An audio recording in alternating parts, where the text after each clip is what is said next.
Hello, my dear students. I hope you're all doing well.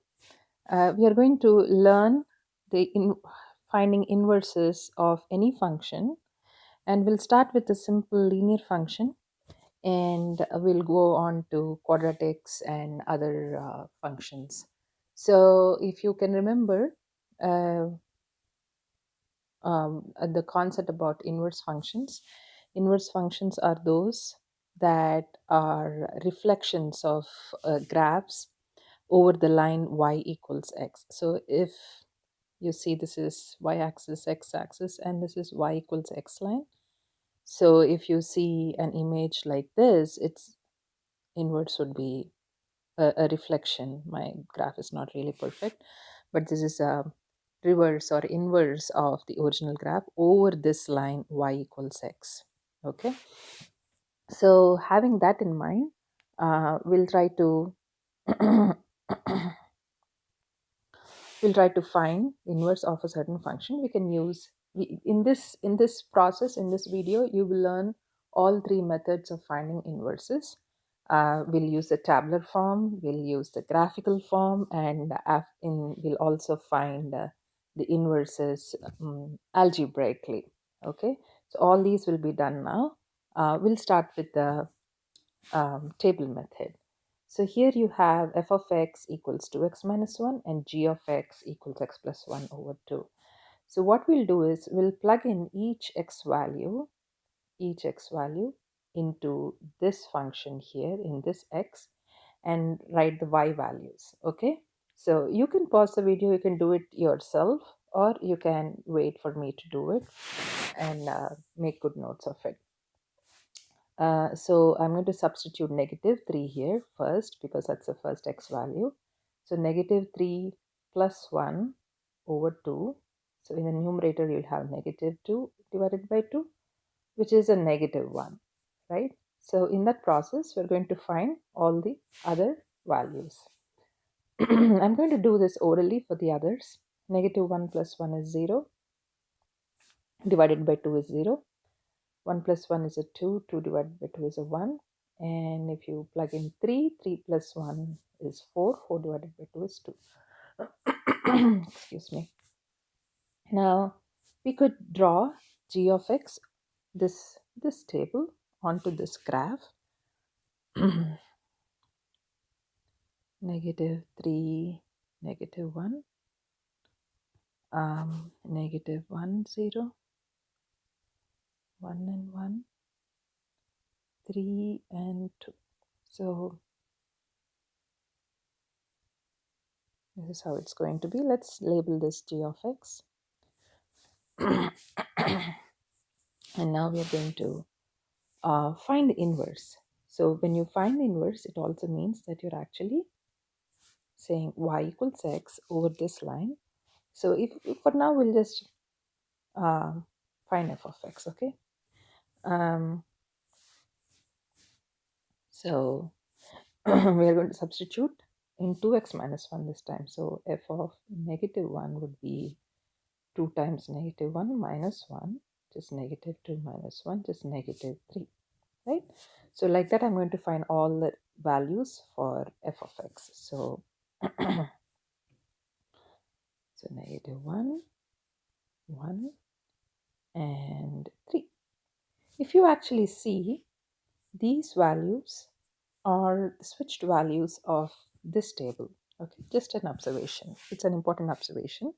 So we'll now draw the second table. Okay, I'm going to change the color just so that you can make the distinction. I'm going to plot this graph now.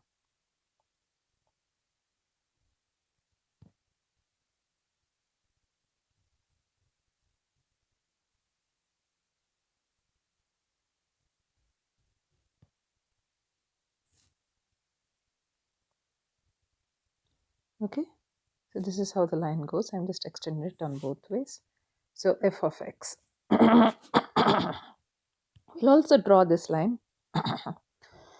Excuse my voice. Y equals x. Okay, so if you see, f of x and g of x are actually reflections of each other over this line y equals x. That's what inverse means. So you're just reversing the y and x values. So here the x and y values are switched from here, right? So that's the concept of inverse functions. Inverse functions. Okay, I have another video which I'm going to add as an inclusion. It's an optional video to watch to actually understand the concept. But in this video, I'm going to just give you a full explanation of inverse functions finding graphically using table method and algebraically. So now we saw table method and graphical method. So we are now going to see how to find the actually see this function is given to you as an inverse, but how do we find it ourselves is the question. So let's do that.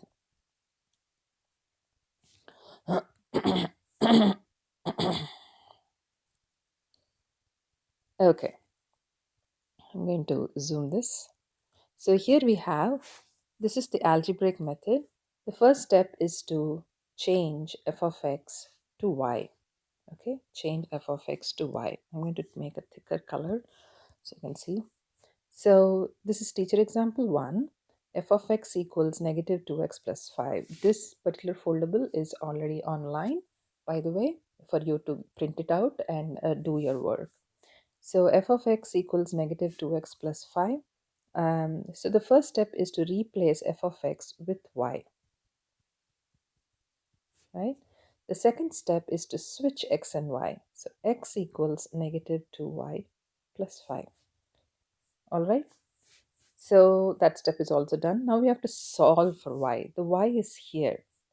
So we have to get rid of this 5 and this negative 2. Which one should go first? You can pause the video and answer it. Yes, we have to first get rid of 5 because we are doing reverse of PEMDAS when we are solving. When solving. So we'll subtract the 5. So we'll have x minus 5 equals negative 2y. And divide by negative 2 because we're doing opposite of the multiplication. Negative 2 is multiplied to y. So the negative 2 cancels and we have x minus 5 over negative 2. So now we are left with y. We have to change that y back to f inverse of x. So f inverse of x equals x minus 5 over negative 2. You can leave it here, I don't mind, but you can also write it in slope intercept form, just negative half x plus 5 halves. That's also fine. Either way, I'm good. Okay, so that's the thing. So now you can pause the video and try this particular practice question. I'm not going to explain it fully while I'm doing it though, okay, because the explanation is given here in the first example. Okay, pause the video.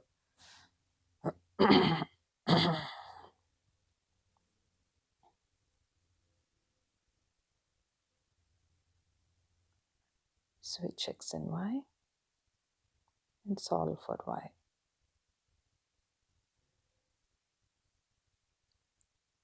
So y is x plus 6 over 3. Replace y with f inverse of x.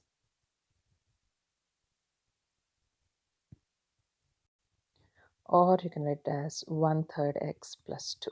Either way, plus 2.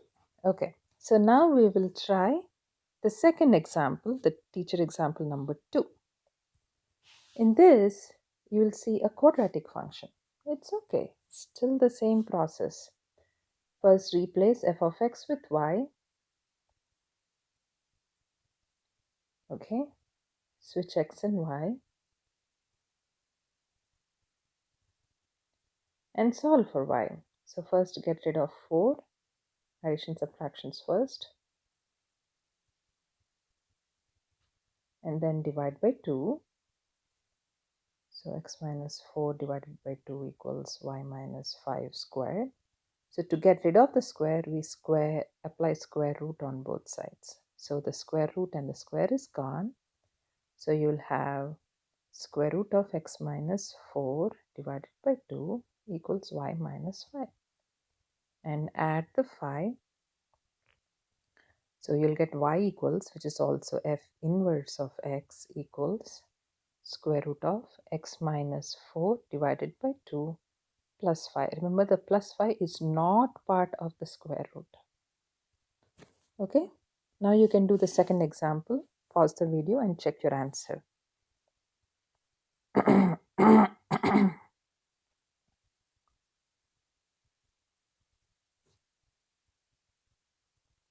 Switch x and y divided by 2. Apply square root and subtract the 3.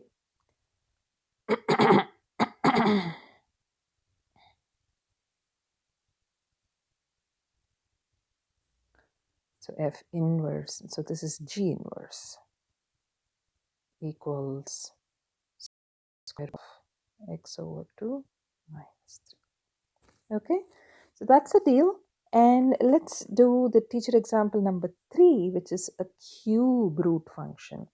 So if you actually observe, before we go, if you actually observe here, look at these two examples, the teacher example 2 and these two examples. The inverse of a square function is a square root function, right? So that means the quadratics and square roots are inverses to each other.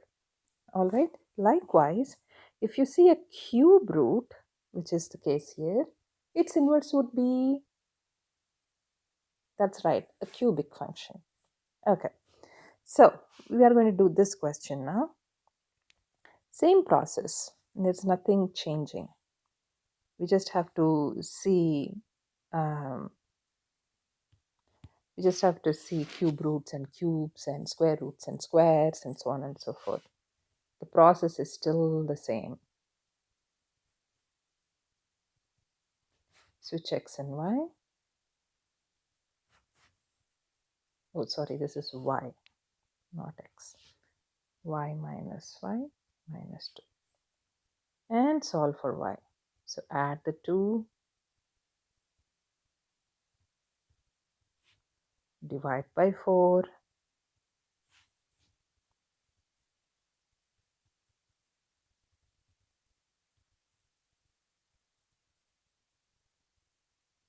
And since this is a cube root, we're going to cube on both sides. Okay. So this is x plus 2 over 4 cubed, right? Plus 5. And so I'm taking this empty space. So we can write f inverse of x equals x plus 2 over 4 cubed minus 5. All right. That's it. So let's do the two examples. I'm going to pause the video here. I'm going to work these out first, and then you pause the video also. You try these two questions. You try these two questions and come back and look for the answers. Okay. I'm going to just show the answers for you.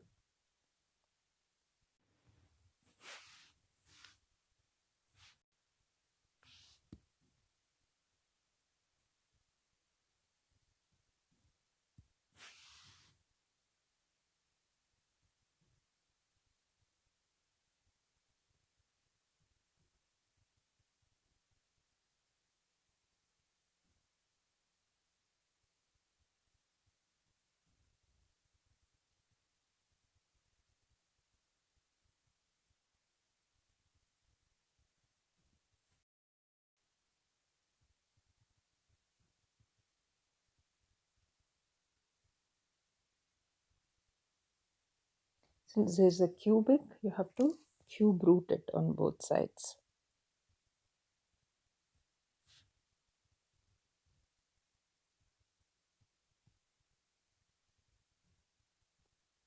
To get rid of this, multiply by 2 on both sides.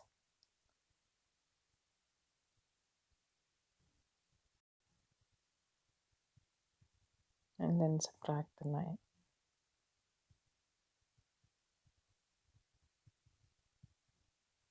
That's it.